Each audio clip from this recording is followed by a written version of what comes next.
Hi mga kasyokla! So bibili kami ngayon ng ulam namin. Kaya nilakad na lang namin yan papunta ng palengke. A few moments later. Wala kaming service kaya nilakad na lang namin yan. Sa oras na yan ay 6:20 na ng gabi. Kaya dali-dali kaming bumili ng ulam namin. Ayan, posing-posing muna tayo. At nakita nga namin ang bilihan ng manok kaya tumawid na kami.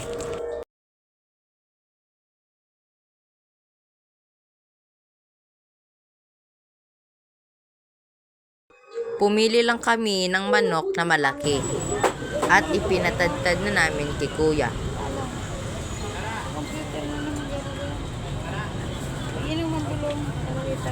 Pili na kami. Ano yan? 11. Pili kami ng ice cream. Ayan.